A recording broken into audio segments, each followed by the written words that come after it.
Baroque, agora! No momento seguinte, Baroque surgiu em meio às sombras. A gigantesca faca de açougueiro estava em sua mão. E num gesto tão rápido que mal pude acompanhar com os olhos, o demônio fez uma curva graciosa no ar enquanto deslizava sua faca, fazendo um arco de chamas. Um segundo depois, estava tudo acabado. Havia uma espada dourada cravada no para-brisa do carro e a poucos centímetros de minha garganta. Aquele homem alado que estava à toda até alguns segundos atrás, agora estava paralisado, me encarando com uma expressão de surpresa. Em seguida, uma fina linha horizontal de sangue azul surgiu ao redor de seu pescoço e sua cabeça apenas deslizou e caiu de cima de seus ombros. O corpo, já desfalecido, começou uma sequência frenética de espasmos e se contorcia de formas estranhas. Então, dobrou-se num ângulo impossível e um poderoso feixe de luz branca acendeu aos céus a partir dele. Uma luz tão intensa que até o próprio Sama teve de fechar os olhos por um momento. Quando os abriu novamente, a cabeça e o corpo haviam desaparecido, deixando para trás apenas um agradável cheiro de incenso. Baroque olhou diretamente nos meus olhos, fez uma leve reverência e retornou às sombras de onde havia saído. Pouco depois, o tempo, até então parado, voltou a fluir e as pessoas continuaram suas rotinas comuns, como se nada houvesse acontecido. As folhas voltaram a cair demoradamente e os carros voltaram a circular normalmente. Tempo perfeito, Baroque. Sama disse, mais para si mesmo do que para os demais. Lily, dirija, antes que algum policial note o vidro quebrado. No caminho de volta para casa, o silêncio no carro era predominante. Ninguém disse uma única palavra, nem mesmo o anjo, que não tinha mordaça tapando sua boca.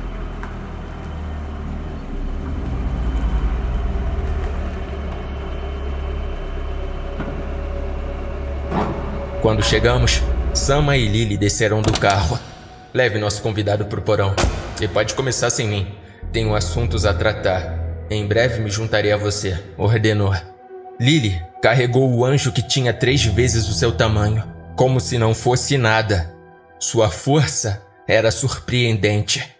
Enquanto ela o carregava para dentro da sua casa, pude notar um corte transversal em ambas as asas do anjo. Parecia extremamente doloroso. Você deve ter muitas perguntas, Sama falou calmamente.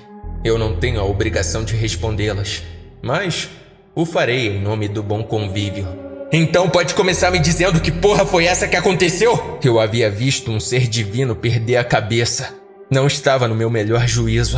Abaixa o tom e olha o linguajar, jovem tolo. Sou uma criatura antiga e já matei o suficiente para criar um oceano de sangue e corpos. Pense bem antes de falar assim novamente. Sama não soava como se estivesse bravo, apenas frio. Esse anjo é na verdade um trono, uma das hierarquias mais baixas no céu.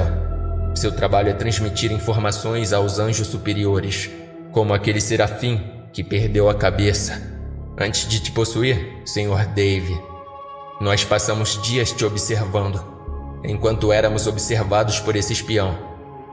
Lily notou sua presença há um tempo e hoje finalmente o capturou. O serafim que havia o enviado atrás de nós não lidou com isso muito bem, e o resto você presenciou com nossos próprios olhos.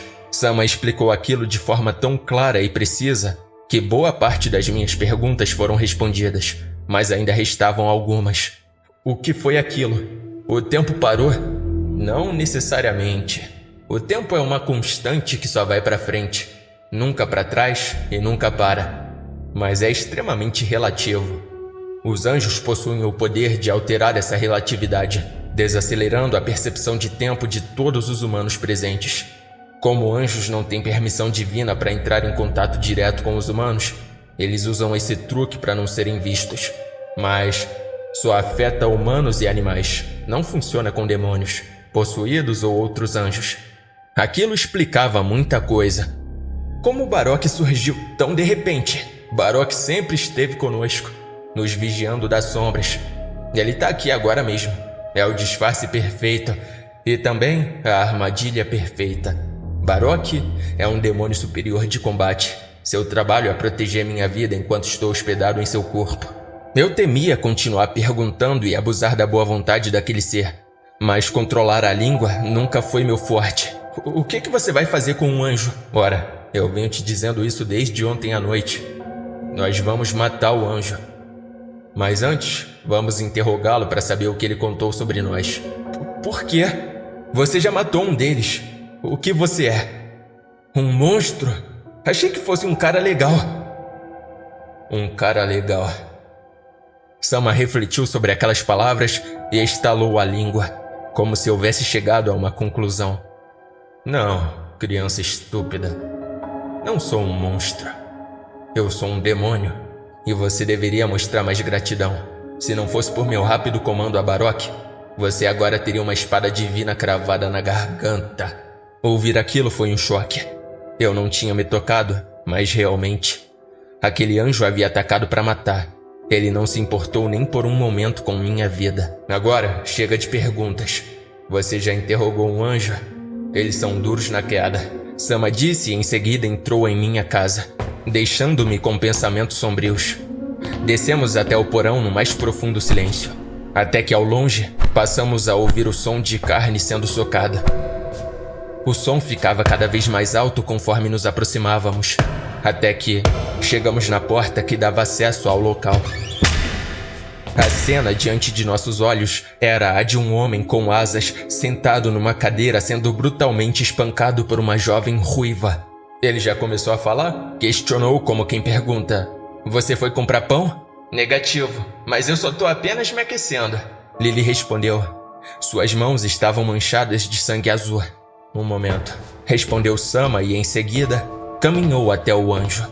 Ajoelhou ao seu lado e o encarou.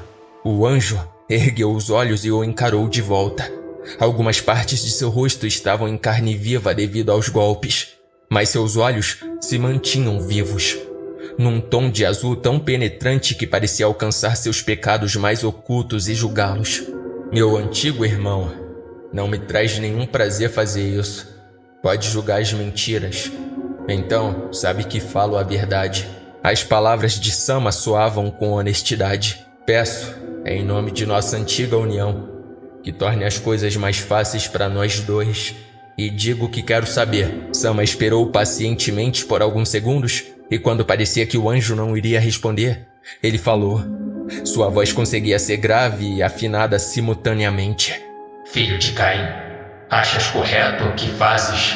Ceder teu templo a uma criatura imunda? Como achas que teu pai te vê nesse momento? Tomais um caminho quase sem volta e cada vez mais segue adiante. Já pensaste onde tal caminho levará? Ele estava falando diretamente comigo.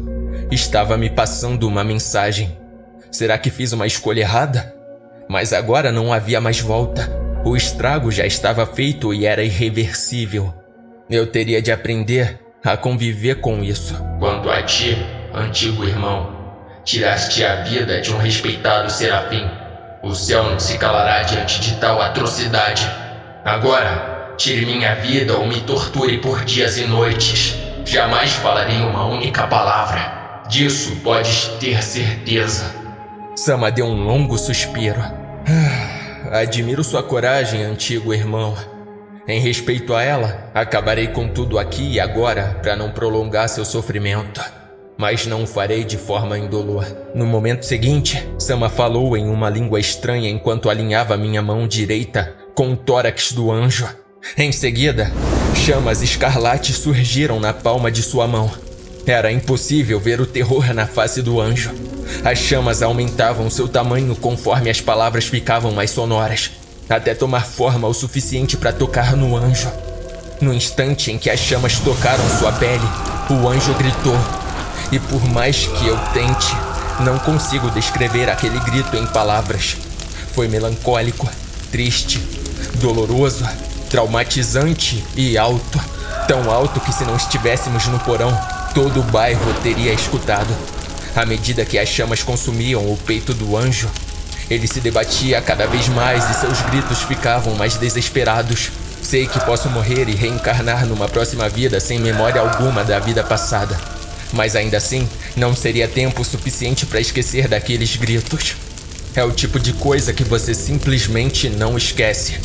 Quando as chamas alcançaram o pescoço do anjo, eu não suportava mais ver e teria simplesmente fugido dali para o mais longe possível. Mas eu não controlava mais o meu corpo e não me restou escolha a não ser olhar atentamente para um anjo morrendo em desespero e agonia.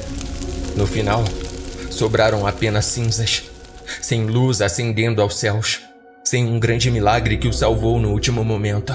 Apenas cinzas.